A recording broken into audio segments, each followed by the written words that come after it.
I just want to take a few moments to tell you a little bit about what International Bipolar Foundation does. We are a not-for-profit organization based in San Diego, but present in 25 countries. We have a three-part mission: to eradicate bipolar disorder through the advancement of research, to enhance and promote care and support services, and to erase associated stigma through public education. I want to tell you some of our programs and services that we have. All of them are globally accessible and all of them are free.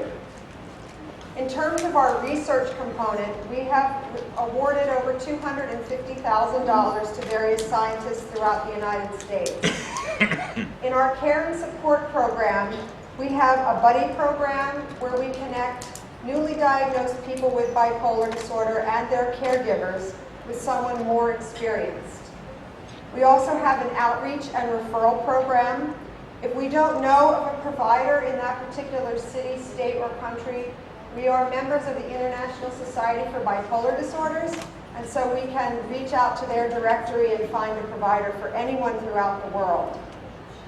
We have an ambassador program where people who are passionate about our mission speak on our behalf wherever they live.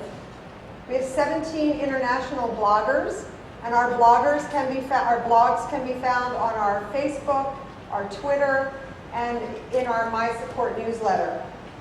We also have 2 awards that we give each year. One is the Hope Award, which is given to a person or an organization who advances our mission.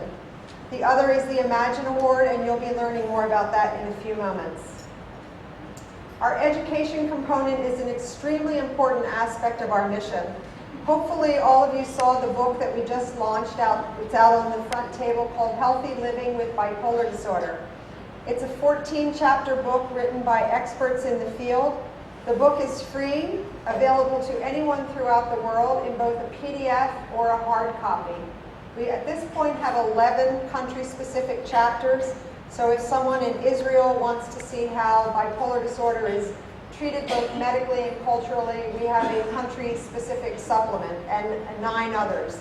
We are slowly but surely adding more countries to the list, and those are not yet available on our website, but they shortly will be. We have a Girl Scouts of the United States Mental Health Awareness Patch, and I won't say more about that because you'll be hearing more about that in a few minutes. We have a My Support electronic newsletter that goes out to over 10,000 people worldwide. It is both for the consumer and the caregiver, and it is just chock full of all kinds of information. We have a high school essay contest about stigma in 2020, and I won't say more about that yet because you're going to hear some of the winning essays today. We have a speakers bureau. We do monthly webinars and monthly lectures. Of course, webinars are available throughout the world through the web, and our lectures are all videotaped. They take place in La Jolla. They are then videotaped and uploaded to our website. We have a Say It Forward campaign, which is an anti-stigma campaign. It's basically an email message about anti-stigma. We do it during National Bipolar Awareness Day in October. This message is forwarded on, opened, clicked, and forwarded. Our internet service can see where it goes, who opens it, and who forwards it. Last year we launched that campaign. Our initial goal was to have 1,000 forwards, and we surpassed that within the first 24 hours. And we will again be doing that this October. Of course, we're on all of the various social media, Twitter, Facebook, where we blog for WebMD. We have experts on ShareCare. We have educational videos and conferences and brochures. So without further ado, I would like to introduce one of our board members, Maggie Reese, and Maggie is going to tell you a little bit about our Imagine Award and the recipient of that. So Maggie?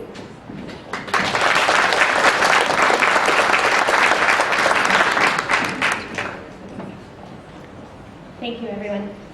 The Imagine Award is given to a person who has bipolar disorder, who sees beyond the illness and can imagine a future free of barriers, stigma, and discrimination. The recipient empowers others by sharing their story and instilling hope and inspiration. Mental illness affects people from all walks of life.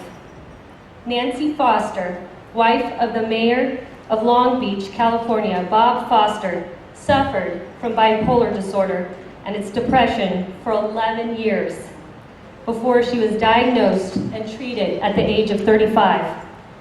Nancy has become a prominent mental health advocate and speaks out about her illness to help fight the stigma associated with mental illness. She's grateful that she is now enjoying her life and has developed a greater compassion for those who have been suffering with mental illness. Today, she uses her public profile to educate others. She writes about her experiences and has spoken at mental health events, hospitals, on television, and before public officials. International Bipolar Foundation is proud to present this award, the Imagine Award, to Nancy. Thank you.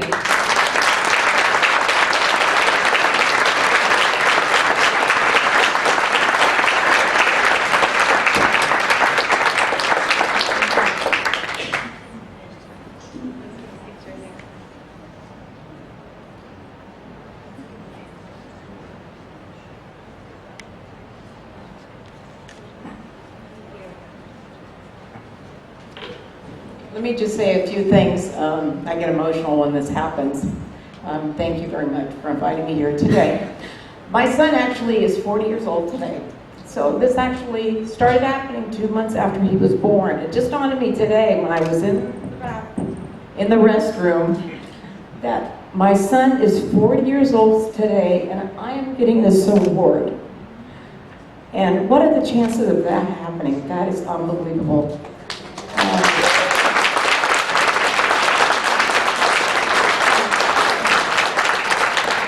I've also written a piece for the iVillage.com, and the woman that asked me to do it, she put a picture of a woman holding a big box with a big bow, and it says, "My depression has been a gift." And it truly has been a gift. It's made me a better person. It's made me a more compassionate person. I'm able to, people approach me all the time. People approach me and express to me that they're depressed or their loved one is depressed, they need help. And I just feel so fortunate to be in this position with my husband being the mayor, and I campaigned really hard because I knew I was going to be able to get out there and talk about this. And it needs to be talked about as all of us. We all know that. We're very open about it. And I thank you, Muffy, for all that you've done. I mean, it's just incredible, just incredible. And I think my husband, he hung in there with me for 11 years during my severe spells of depression. We will have been married for 44 years in July.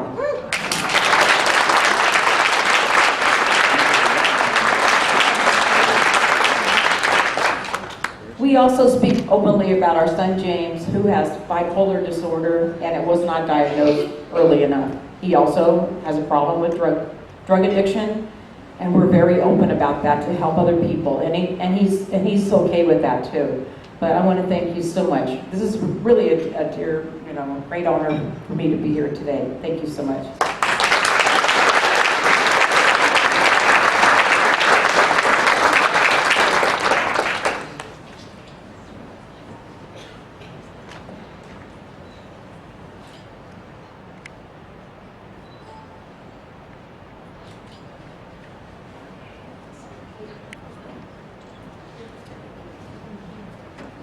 As I mentioned earlier, we do have a high school essay contest.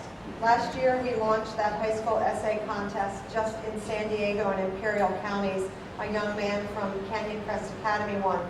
This year, we launched the high school essay contest internationally, and we have 2 first-place winners. The first place winner from Indonesia is Elga, and she's going to Skype in with us today from Indonesia to read you her essay.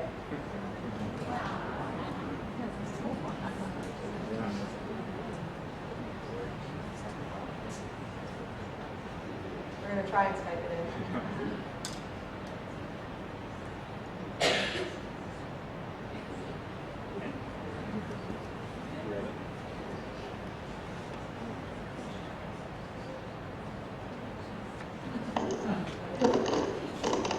Hi, good afternoon.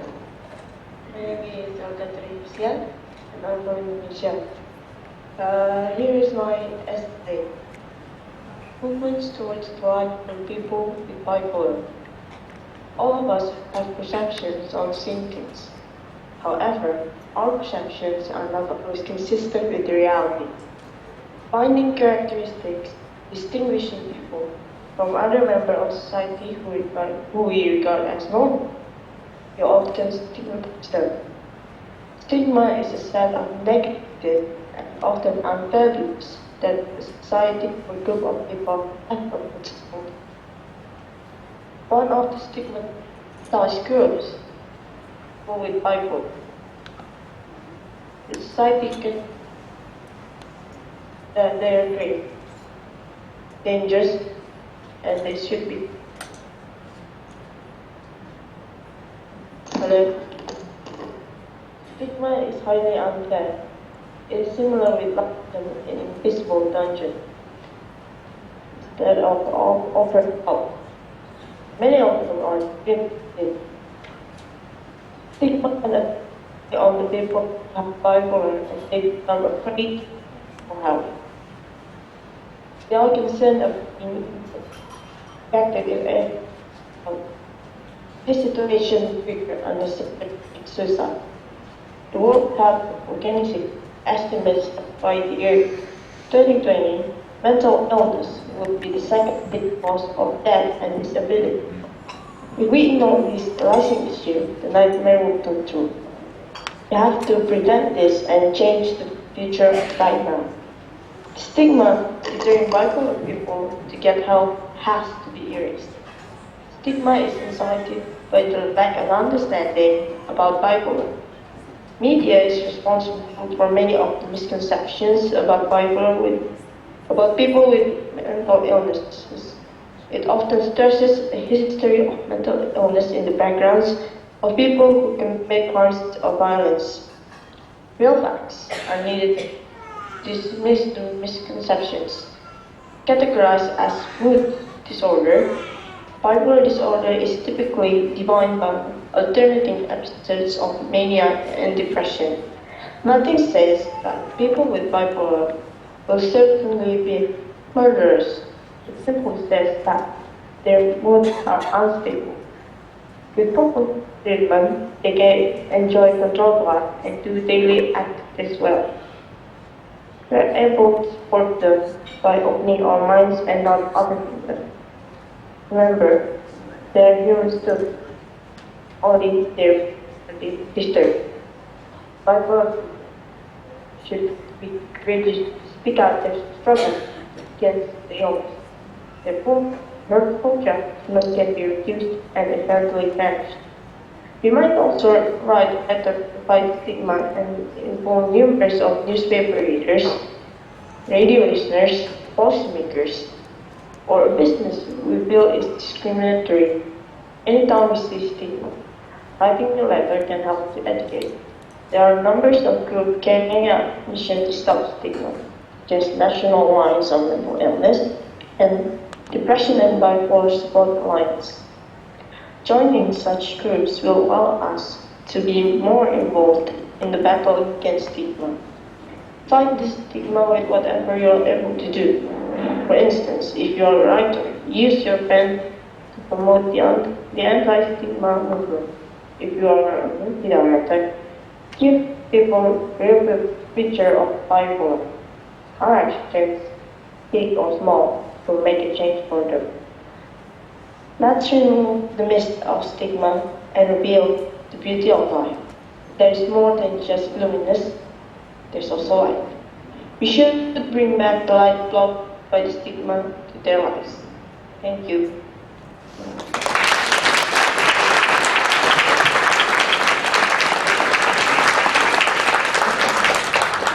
Sorry if you guys had trouble understanding technology, but we will have these essays that are being read today available on our website, and we will be including them in our next My Support newsletter. Our last essay that we will be awarding today is to Genevieve Green, and she is from Carlsbad High School. She was our first place winner, and we are very proud to have her come and read her essay today.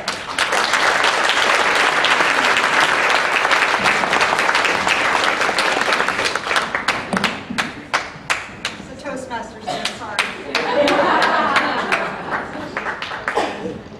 Does it work? Am I good? Hello, my name is Genevieve Green and I am a senior at Carlsbad High School. I am a senior at Carlsbad High School and my name is Genevieve Green. Thank you for the phone call. It's probably Elga from Indonesia. The title of my essay is called My World is Your World.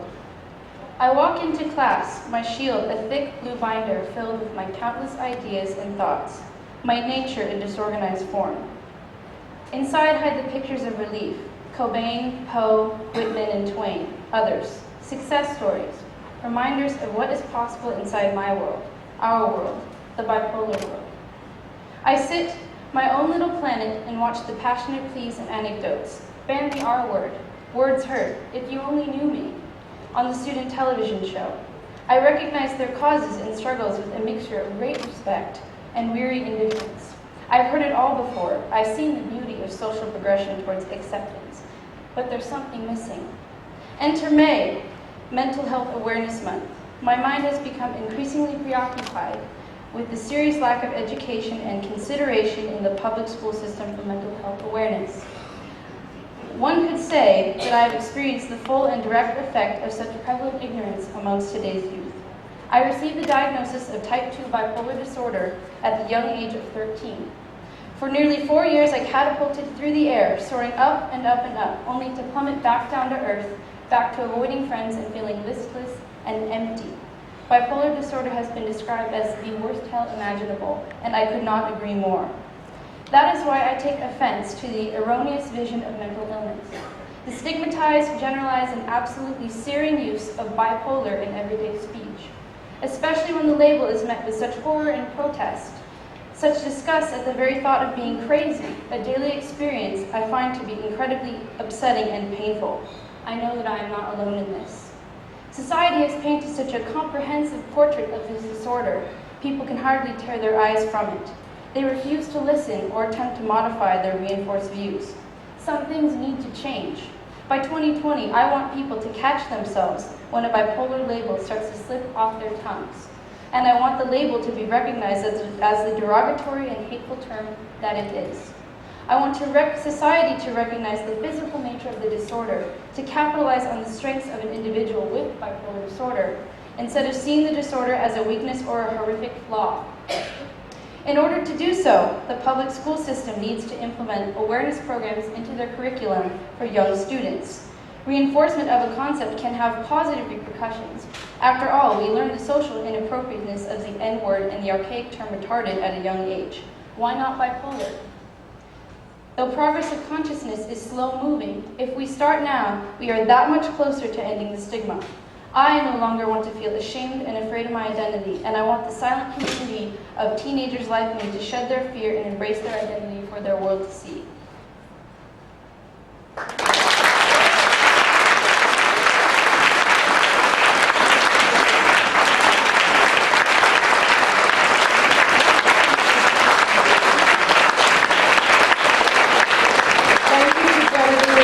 To Elga, they each received a $500 cash prize for tying for first place. Thank you very much.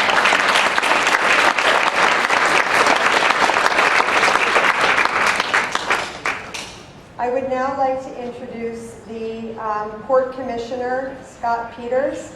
Scott is continuing his service to San Diego by representing us in Washington. He is currently a candidate for Congress, running for the 52nd Congressional District. Scott Peters.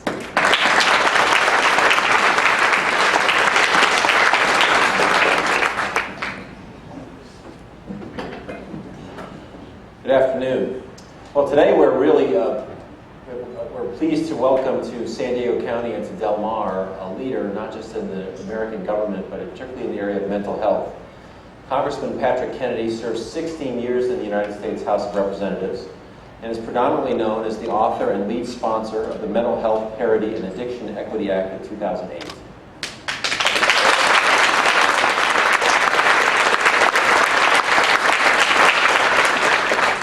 They've heard of it, Pat. This dramatic piece of legislation provides tens of millions of Americans who were previously denied care with access to mental health treatment. Congressman Kennedy has authored and co-sponsored dozens of bills to increase the understanding and treatment of neurological and psychiatric disorders, including the National Neurotechnology Initiative Act, the Genomics and Personalized Medicine Act, the Combat PTSD Act, and the Alzheimer's Treatment and Caregiver Support Act. Congressman Kennedy is a winner of the American College of Neuropsychopharmacology Distinguished Service Award. That word is 23 letters. I would never have that in my introduction. The Society for Neuroscience Public Service Award, the Autism Society of America Congressional Leadership Award, the Depression and Bipolar Support Paul Wellstone Mental Health Award, and the Epilepsy Foundation Public Service Award. Congressman, welcome to you and thank you for your service. Ladies and gentlemen, Patrick Kennedy.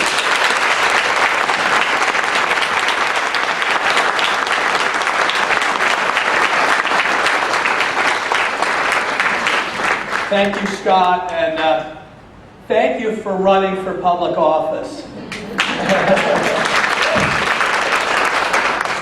You know, we talk about labels, and of course, we don't label people who are there to represent us in very high esteem these days in America. All politicians occupy some level of approval that's probably at the lowest level of almost any occupation there is out there. But yet, it's essential to our country's survival to solve our problems peacefully and not to have to resort to violence. So whether you're a Democrat or Republican, conservative or liberal, we have to rejoice in the fact that we live in a country, unlike countries like Syria and many places in the world, all over the world, where violence is a daily face of government. And praise the people who are willing to make this democracy work either way. And I appreciate that he came today, not only to introduce me, but because as he takes his journey in politics, we need our political leaders to understand these issues so that they vote the right way when they get to Washington and they do the things that they need to do.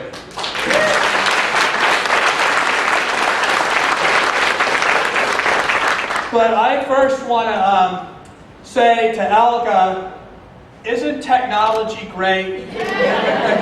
Skype, I mean, it's evolving, but you can see how quickly we're moving forward as advocates globally. And to Muffy, congratulations on organizing this terrific global effort to tackle bipolar disorder and all the ensuing stigma that comes with it. And also I want to make sure that Genevieve gets another applause because wasn't her essay just fantastic?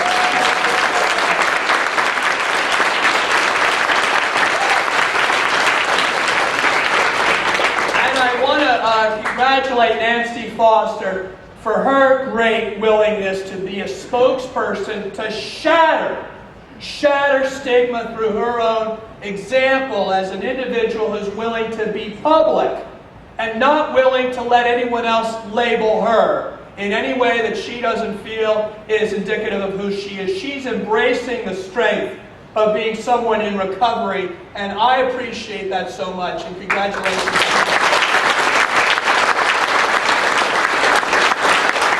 I also want to thank her husband, because those of us like Nancy and I who are in recovery weren't always easy to love. So I have, I know Nancy, your husband's here, and my wife is here, and she's in the back, and she's right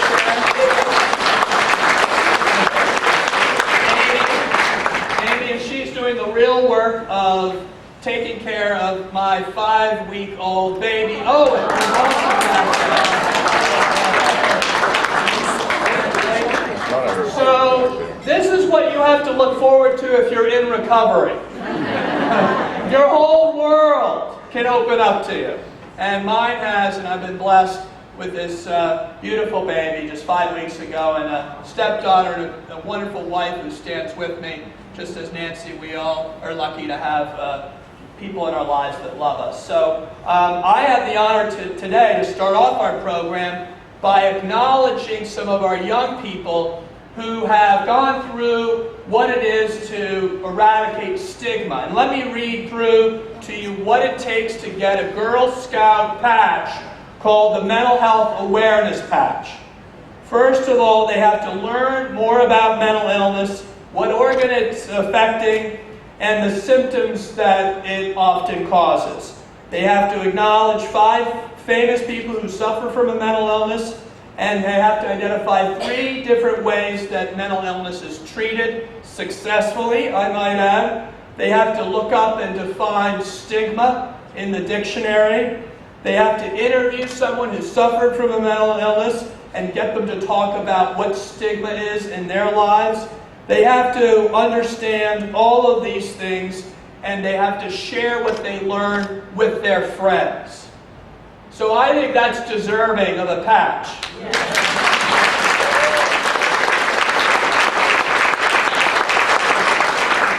So Ashley here is going to help me today make this presentation to our awardees who are Girl Scouts. And I love the fact that the foundation identifies one of the solutions as being with our young people. Because the way we stop stigma is we start with the young, impressionable minds before they get fixated that people have to feel ashamed about their illnesses. And instead, these young people are going to grow up into a new world that doesn't label people in a negative way because of their illness. And that's why they are the most important audience in this room today, is these young people. So let's give an overall hand of applause for our young people.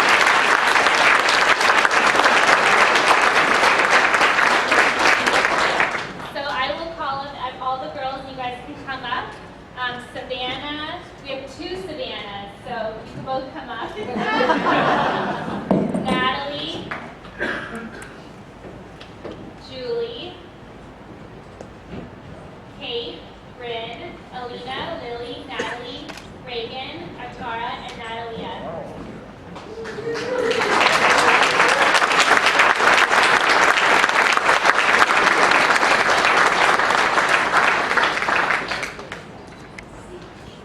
Am I handing all these out? You are now. Do you want more? A couple more. Oh, we have to mail them. Okay. Well, anyway, we know you're like ready to go because I saw you out front, and it's great that all of your new Girl Scouts are all getting into this, and that you can all tell your friends how important it is that you've done this. So maybe we would hear from any one of you about what this meant to you and why you appreciate receiving this recognition as a Girl Scout for getting a patch called Mental Health Awareness. Any of you guys want to say anything? I felt that learning about learning about bipolar disorder really meant that I was getting to understand my world better, and I was really getting to understand the people in the world better. So it was just really cool to get to learn all about bipolar disorder. Great.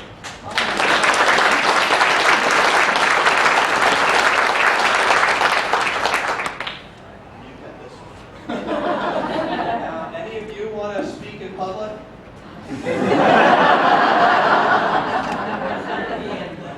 No. Well, I think let's give a great round of applause again for all of you.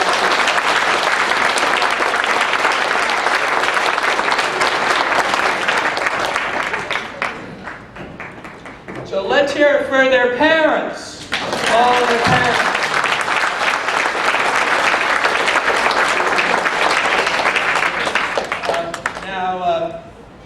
Now I'm supposed to say a few things.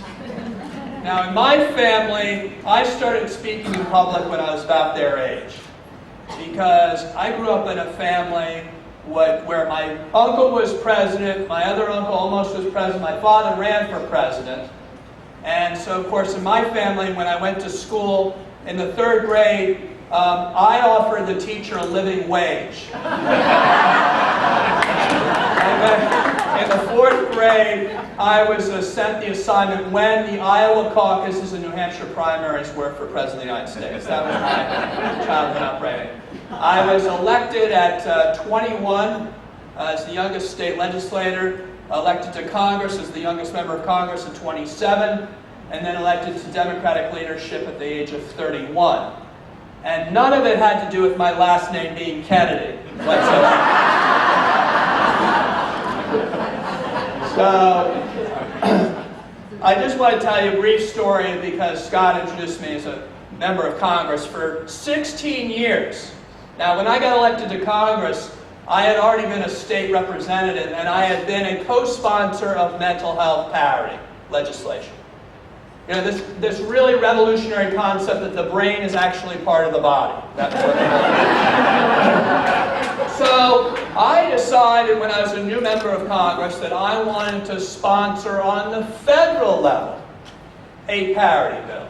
Now, the way Washington works, if you're a senior member of Congress, you usually get to be the first name that goes on a bill, right? It's like anything else in life. If you're the senior top dog, you get to put your name first.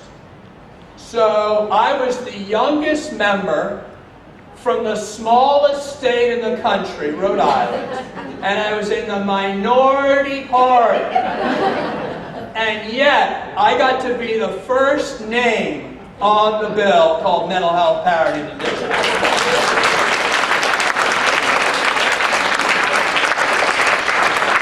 I say that to illustrate stigma, because it indicates that there weren't a lot of people running on the floor to try to sponsor this legislation. So fast forward, I'm in Congress, we've tried to do hearings, and we finally managed to get some hope that we'll, in the following session, the next session of Congress, we might get some action, all right? And then something happens to me. I get arrested for a DWI. And everybody calls on me to resign my seat in Congress. I feel humiliated, and I think to myself, it's all over. My political handlers told me, don't talk about this, because everybody knows about it, but you don't want to raise this issue. So the next election I ran for Congress, and I talked about it everywhere I went. And you know what happened? I got reelected by the largest plurality of any of the 8 terms in Congress that I'd ever served, by 70% of the vote. Now, I'm not advising any new up-and-coming politician to get a DWI if they want to see their poll numbers go up, because usually it's the other way around. But I say that because my constituents told me that they were glad they finally had a chance to talk about these issues. And they finally knew, when they sent me to Washington, they knew what I was going to do about these issues. And that's not sweep them under the rug. And when I got back to Washington after having gone to treatment, I had more of my colleagues, Republican and Democrat, say to me, "Can I talk to you?" And I said, "Sure." And then they, usually because we can't do anything on our own, we have staff around us. But they would always say, "Staff, leave the room. I need to talk to Congressman Kennedy myself." And then I would get in the room alone with them, and they would tell me hair-raising stories in their own lives. They tell me stories about how their spouses had tried to commit suicide, how their children had nearly died of an eating disorder, how they themselves have suffered under the lash of addiction. And yet, I knew that this was all in confidence. I could not reveal, nor would I. But they felt comfortable enough, because they knew about me, to share with me what was going on with them. So then, a year later, the legislation called mental health came to the floor of the House. And I looked up on the board where all the members record their votes to see where the votes were. And I noticed that on some of the amendments, that the very people who told me stories about how important mental health was to them voted against the legislation. So I went up to them afterwards and I said, how could you vote against this after all that you shared with me? And they said, Patrick, I come from a different part of the country than you come from. I represent the buckle of the Bible Belt. And if anyone in my congressional district thinks that my family has a mental illness, then I'm not going to get reelected like you get reelected. And I thought for a moment about that, and I realized how big a challenge we have before us. Because you know why mental health parity ultimately passed in Congress? It's because it was the underlying bill for the TARP legislation to bail out the troubled assets. So you're looking at not only the sponsor of mental health parity, but 1424 was also the largest federal bailout of banks in American history. And that doesn't make me a very popular guy. So imagine the troubled asset bill was the reason why troubled minds got taken care of. And I will tell you that at the end of the day, we've still got the elephant in the room.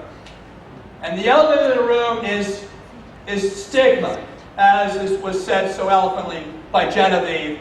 And that is really what's before us today. So I just want to say to all of you, I believe that the way we get over stigma is a constant challenge, but one of the ways we do it is we try to fight to implement Mental Health Parity and Addiction Equity Act. So it's a law that's now on the books.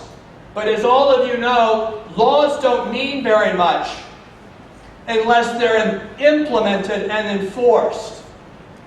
So all of you know someone in your lives that tried to get mental health care and was denied reimbursement by a health insurer because they thought it was easy to deny care. Of course, they will always deny care, whatever the disease, but of course they feel they can get away with it a lot easier when they're denying illnesses of the brain, because people still look at those illnesses as akin to cosmetic, surgery and something like elective. They do not look at them as essentially part of a health and well-being. So what I want to put a challenge out to all of you is I want to ask all of you to work to make sure here in California and wherever else you have family members that you are part of standing up for implementation of this historic law. And the reason I think these young people are the answers is because I read about a time in our country where people were discriminated because of the color of their skin. And it was young people, known as the Freedom Riders, who traveled America to help change America's consciousness about discrimination. And I think it's going to be our young people that do it again.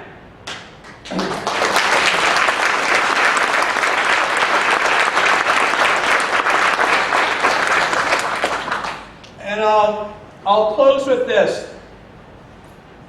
Perhaps the greatest legacy of John F. Kennedy was that he was the first president to speak on national televised address on the moral issue of his time, which was civil rights.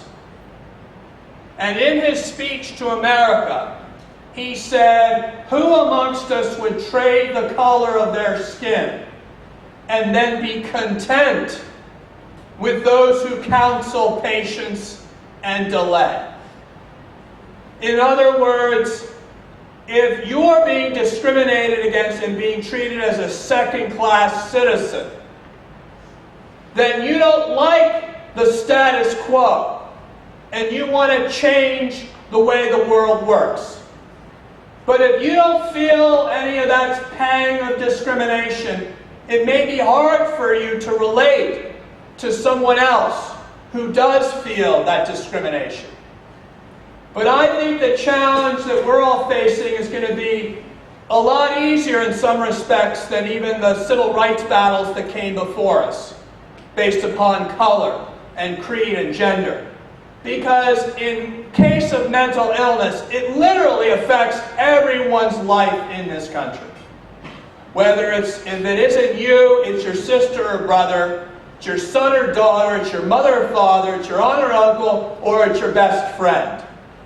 And the notion that in this day and age, in 2012, we still allow people to essentially be sent, like they were 50 years ago, to the colored water fountain. Those were the days when if you were African American, you needed to go use separate restrooms. You needed to eat at separate lunch counters. Does this not sound familiar for those of us in the mental health movement? Aren't we treated as something separate from health care? Why do they even call it mental health care? It is health care. Do they do the same with everything else, like cancer? They have a separate... No, you are screened for cancer, for skin cancer, for something, in your daily checkups. We need to have mental health care be part of everyday screening of like every other physical illness.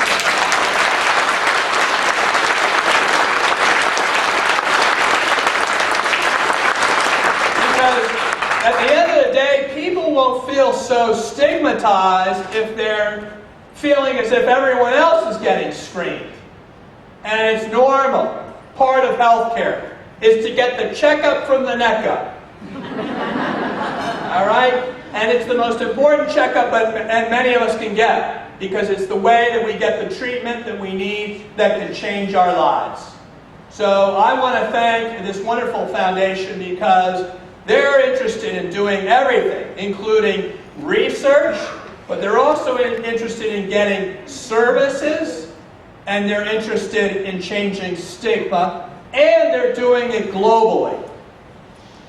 See, this is not a one-shot deal. We need to fight this fight on every battleground. And I am really enthused that all of you are part of an organization that does that, and that understands that it is about the future.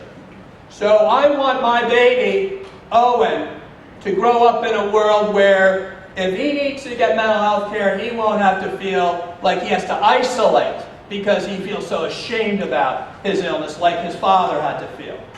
If I had felt less stigmatized, even as the champion of mental health, I wouldn't have ended up in a crisis situation, because I would have gotten the kind of care on a daily basis that would have been what I needed to keep from getting into a crisis situation. But I will just tell you now, recovery is a beautiful thing. I love hearing everybody say that it makes you stronger as an individual. And I know my life would not be as fulfilling and as meaningful today if it weren't for the fact that I've had the challenges that I've faced with a mental illness. So I embrace my mental illness as a strength that I now bring to the table in allowing me to navigate all the things in life that I'm going to be challenged with. But for the fact that I had to face these challenges, I don't think I'd be as prepared today moving forward and be able to give as much to my child and to my wife and to the future if I had not been through tough times myself.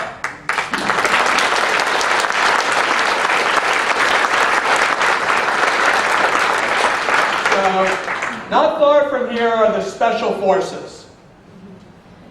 And I will tell you a story. President Kennedy also awarded the wearing of the Green Beret.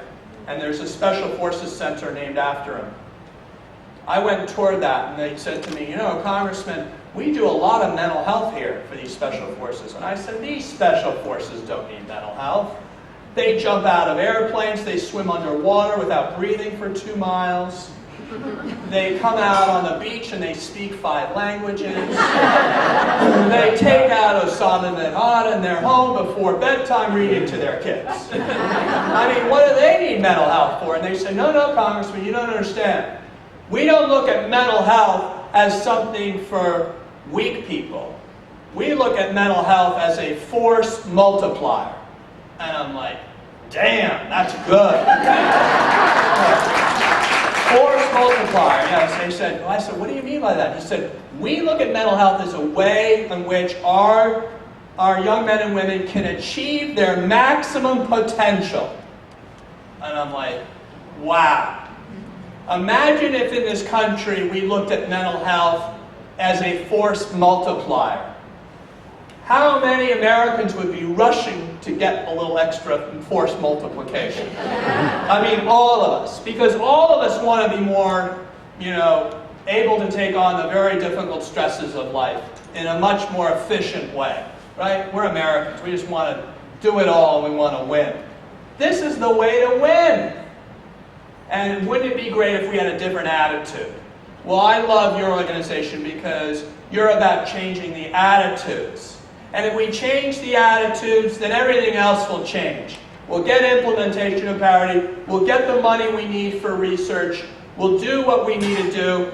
But it'll only come about if we end this thing that Genevieve wrote so well about, and that was stigma. So I challenge you to keep up the fight.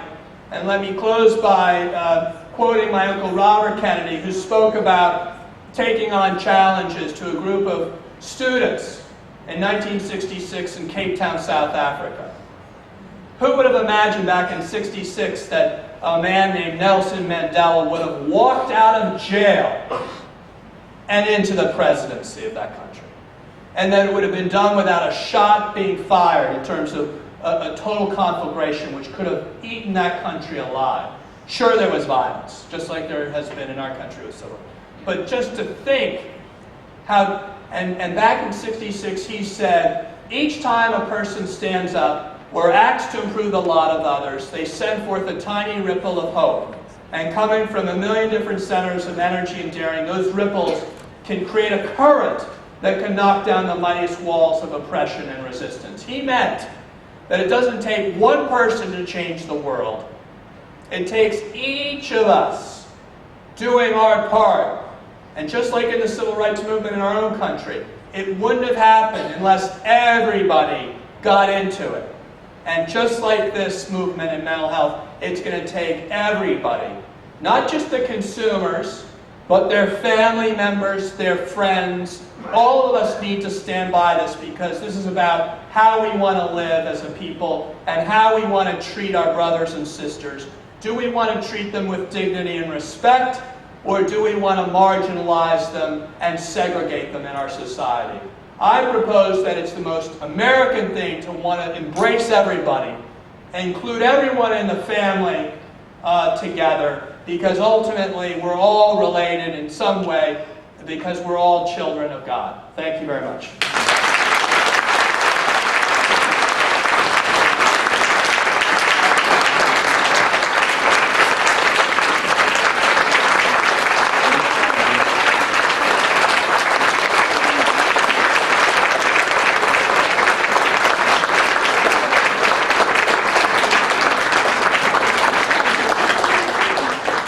Wonderful. We need Patrick Kennedy here every day speaking out on this. We're going to have a few minutes of question and answer. You have two opportunities to ask a question. You can raise your hand and we will call on you. We'll try to get to as many of you as possible, but of course we won't be able to answer all questions. If you'd like to write your question down, there are note cards on your seat. There are pencils scattered about on the rows, and some of our board members will come around and help pick up those index cards. While you're preparing your questions and thinking of the questions you'd like to ask to either myself about International Bipolar Foundation or Patrick Kennedy, I have two things I'd like to tell you about. Mayor, this is a faxed copy, so it's all crumpled.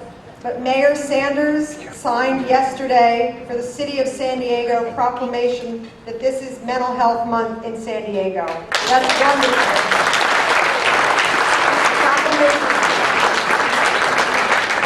And I want you to follow along. Hopefully we will have the final answer next Tuesday. You can follow on our website, you can follow on our Facebook page, internationalbipolarfoundation.org. Nathan Fletcher, who is running right now for, I just blanked on that, mayor. Sorry, running right now for mayor, has been pushing through a No Stigma Mental Health Week. This week that we're in right now, it has been passed by the Assembly. Last week it passed by the Senate. And next Tuesday it goes back for a concurrent vote in the Assembly and will become a final bill. So follow along with that. Okay, so does anyone have a question for Patrick Kennedy or myself? Jerry? Just a comment. A former Bostonian. It's nice to hear a New England accent. Any other questions? Yes, sir. Could you stand so we can hear you? At what age did you discover certain, and also did your family receive support? Supported you? Well, I had the great honor when I ultimately passed mental health parity of having my father be the primary sponsor in the U.S. Senate. And I will tell you why that means something. Because I grew up in a family that, as liberal as they were, as progressive as they were, made me really feel ashamed of being a loser. Because that's the way I felt. And I certainly felt that my mother was a loser because of the battles that she had with alcoholism and depression. And the notion that that was the message that I got, even in a family like mine, which is the most, I would think, pretty open-minded compared to a lot, and that at the end of the day, my dad co-sponsored this bill with me, but he said to me, it was interesting, it wasn't like, great job on that mental health. He said, you're really getting something important done. You know, but it was what he could say, and that for me, that was huge progress. Because, you know, and I will just say that, you know, it's a journey, like all of us who've been through this journey, where you feel terrible and you feel worse because this is an injury that has insult to injury. My brother had cancer. You know, they all rushed to his bedside, took good care of him, he survived, lucky. And, you know, the notion that these illnesses aren't treated as fatally as cancer. You know, I just buried a cousin of mine from suicide last week. And she left 4 kids. The impact of these illnesses is on every family in America. And the notion that we don't treat them as deadly as they are, the way we treat other deadly illnesses, is to me an indication that we still have a long ways to go to, you know, overcome this stigma. Even though you had an aunt with special needs, did that play any effect on that? Well, I'm so proud. You know, my family started the Special Olympics. Amazing. You know, that's probably my family's greatest accomplishment. And the research that was done at the National Institute on Children and Human Development, NICHD, which now bears the name Eunice Kennedy Shriver, did the most foundational research on dementia. When my aunt Eunice started that, how could she have realized that the work she did trying to save her sister and understand her sister's challenges would have ultimately led to an understanding that would have helped save her children? Because now I have 5 cousins who all watched their father die of Alzheimer's. Now, we've learned more about Alzheimer's in the Institute on Children than on the Institute on Aging. And what that reveals to me is it's all the brain. So you can call it bipolar, you can call it schizophrenia, you can call it depression, or for our returning soldiers, you can call it traumatic brain injury or post-traumatic stress. It's all the brain. And yet we silo the research to just bipolar, just to schizophrenia. Now we're combining a lot of it because we see a lot of overlap. But these are all spectrum disorders, meaning they share more in common with a lot of others. But we haven't had the science lead the way there. And I am for making sure we build a highway. Because if I'm going to go to LA tomorrow, I'm not going to take the back roads. Even though the 405 can get pretty congested. Because I know if I take the 5-lane highway and everyone's traveling, I'm going to get to my exit quicker. Whether that exit's for bipolar, or autism, or Alzheimer's, it's all the brain. We need to understand the brain, how it's interconnected. We need to understand all the genomics of it, the phenomics, the metabolomics, the proteomics, I mean, you name it. It's a big job. And the only way we're going to get this job is if we do it together. That's an old political lesson. You're stronger united than you are divided.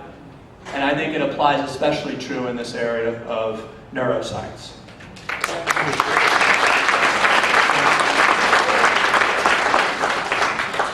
Any other questions? Yes, sir, all the way in the back. Unfortunately, I was here a little late. The part that I did hear, I was grateful. It was very inspiring. Just as a back little history, I was diagnosed as a schizophrenic as a kid, and the doctor said, your son needs to be locked up. Fortunately, my father took me to a psychoimmunologist. He said I had an allergy, and subsequently that changed my diet. And I've had, in the journey of life, I've had, under high stress environments, had breakdown with family, being divorced and that. One area that I'm real passionate about is healing the brain through organic, wholesome ways, sleeping well, having healthy relationships, eating good water.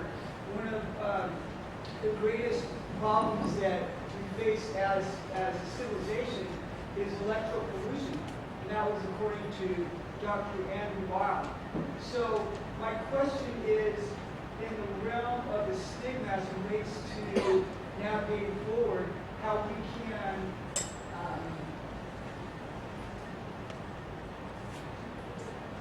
really advocate and support, like I know the research is vital, there is somewhat of a conflict though by virtue of the pharmacological industry as it relates to their sort of engine is generated through the I'm just wondering how you would see that, working forward. Well, I would say my own experience as an example that when I was able to change my life in a way that reduces stress, I was able to add protective factors, meaning my wife and daughter and baby. When I become part of a community and now am active in recovery, that I am healthier, and none of that is medical in our current system. So I think our healthcare system, to be true to its notion of healthcare, needs to reimburse for things that are essential to our health. And I think the next couple of years offer a tremendous opportunity to really see insurance companies and providers understand that there is science to this non-medical approach. And that ought to be part of the solution. Now, I don't think in this race for whatever cure we're looking for, there's going to be a silver bullet anyway. I think it's going to be, like many therapies, combination therapies. So it may involve some molecule, that can be found through research in neuroscience, but it also will be enhanced by healthier lifestyles, healthier living. And now, so HALT. Hungry, angry, lonely, tired. HALT. In my program, I try to practice HALT. If I'm tired, hungry, lonely, I know that I'm jeopardizing my recovery, like you pointed out. So I'm totally with you. I think diet is essential as well. I think all of these are part of the mosaic of treatment that needs to be offered and reimbursed for.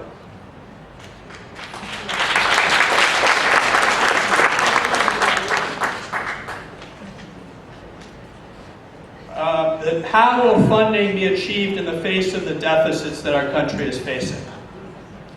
Let me paint a scenario for you. one of our soldiers is caught behind enemy lines by the Taliban or Al-Qaeda. It's all over CNN. It's all over the major networks. Do you think a member of Congress would say to the military, how much is that going to cost to go bring back our Navy SEALs who are trapped behind enemy lines all the time, right here in Coronado? Do you think when they go abroad, one of them gets caught by an enemy, you don't think we go after them and bring them home? You bet we do. That's the way we operate. Right now, our veterans, many of whom are suffering the signature wound of the war, traumatic brain injury and post-traumatic stress, are literally medical POWs. They're walking amongst us, but they're prisoners of the injuries that we call invisible. Imagine the insult. We call brain injury invisible. It's not invisible.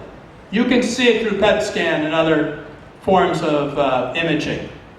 And we don't even offer a Purple Heart for these brave men and women who've sustained repeated concussions because of IEDs, improvised explosive devices, who've seen trauma and have been affected. Their brain changes. So I think that we need to do it, in this environment in Washington. I don't think the mental health community ranks very high on the list of priorities politically. Let me just be frank with you. But I think that the cause of our veterans, understandably as it should, ranks very high. Because I don't know a Republican or Democrat who wants to go home saying that they didn't do the best they could to support research that was going to save the very people that answered the call and went over there to keep another 9/11 from happening over here. We cannot do enough for our veterans after what they have been prepared for, and many of them have, in terms of sacrificing for our country. And frankly, I think that means that we can put whatever dollar amount you want on the check. Because at the end of the day, we all owe it to them.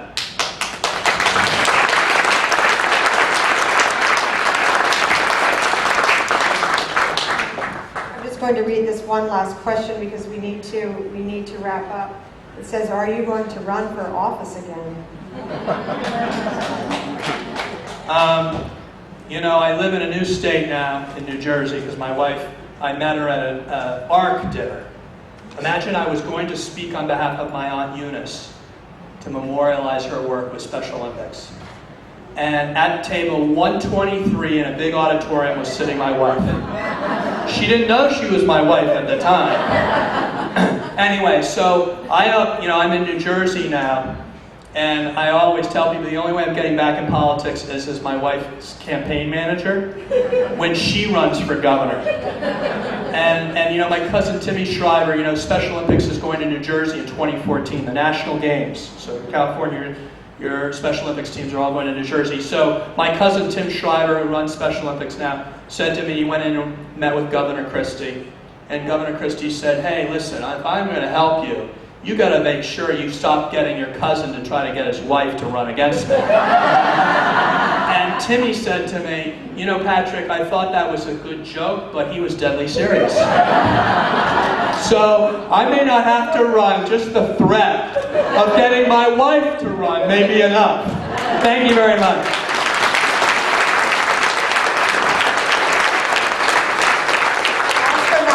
We would like to award Patrick Kennedy with the International Bipolar Foundation 2012 Advocacy Award for his dedication to mental health.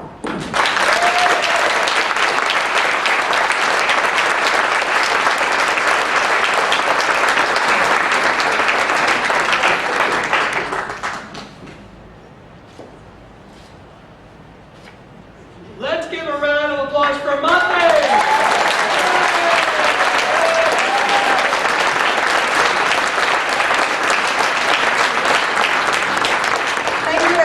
So much for coming. If you're interested in learning more about our organization, you can certainly speak to any of the board members here, or Ashley in the bright yellow sweater. I'm available as well. We have materials on the back table for you, and as I said, if you're interested in receiving the book in either a PDF or a hard copy, you just need to sign your name on the list, and we'll make sure you get one. Thank you very much for coming today.